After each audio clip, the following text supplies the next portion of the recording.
I was in boarding school and I was writing my composition.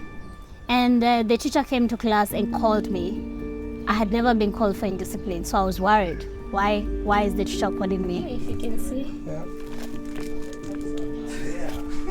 It's mainly me in my youth with my... He's my little brother, my father in my...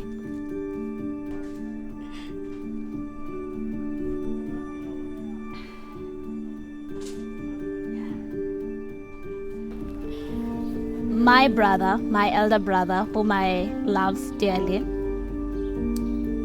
was killed by police in 2007 during the 2007-2008 post-election violence. When we went to see him in the mortuary, it was written that this is a police shooting. And he was shot on the back, meaning he was actually running away for safety. He was only 19. He was a promising footballer, one of the greatest footballers in Nadar.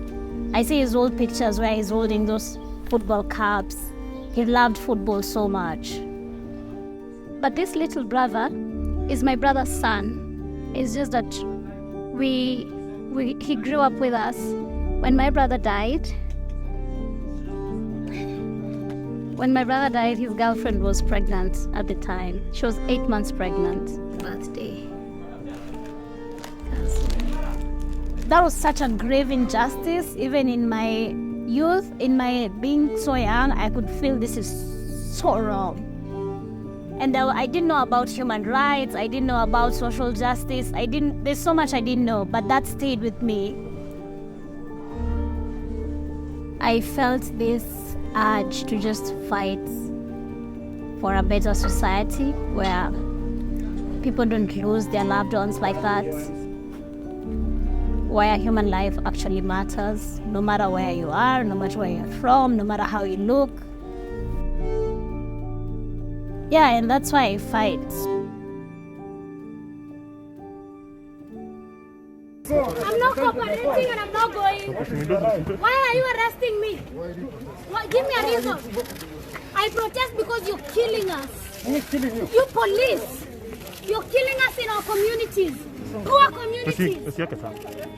Why do you want to arrest me? Community protests are saying no, not being silent. It is really standing up for what you believe in. They lose their power. When we lose our fear, they lose their power. When we lose our fear, when we lose our fear, no more killings. Protests have been a big part of our organizing here at MSDC. We've actually done plenty of protests. It might not be against police killings, protests are around many other things, but it is really having the courage and the action to stand up and go out there and stand up for what you believe in and fight for what you believe in.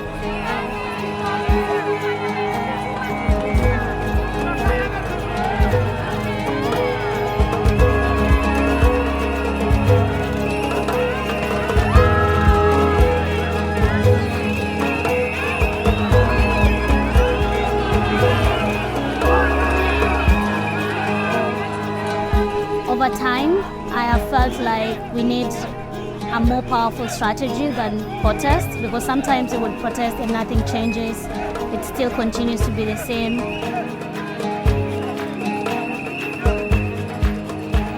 Protests all over the world, protests are important to stand up, but they are not the answer. Why does it feel like a man? So we started documenting these extrajudicial killings and talking to community about ending the normalization of these killings, because it was normalized. So when you're 15, 16, 17, 18, 19, 20, that is the age where most young men are shot in the community. That is the candidate age for extrajudicial killings in court. And I could see a lot of my friends die to police killings, because now this I know. I'm not hearing about, I'm not watching in the news, I know.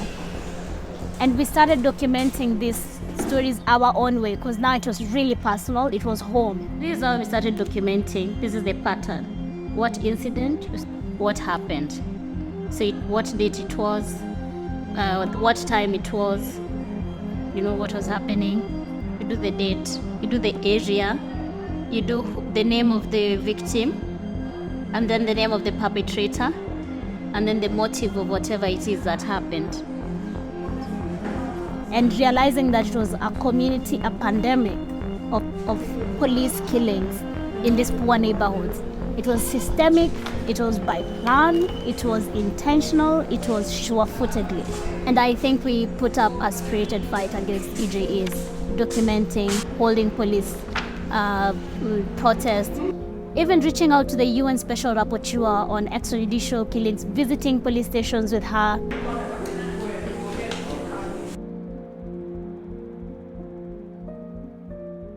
For extrajudicial executions, they have really slowed down since the notorious killer Cop Rashid was arrested. I think police are more careful now with the police killings. Nani? Nani? This is Coming from that history of fighting the normalization of extrajudicial killings and getting to the ultimate understanding that poverty is the root cause of all these injustices that we see in our community, we got into the ecological justice initiative for Mathare. Ecological justice is a struggle for land. It is a struggle for better housing. It is a struggle for water. It is a struggle for education. It is a struggle for healthcare. Ecological justice is carrying all of these rights that we are advocating for. So I feel like if we took a different approach, like now, ecological issues are reminding us all that we are family and we need to take care of our environment or we are all going to perish. We could use that as strength to foster a better world.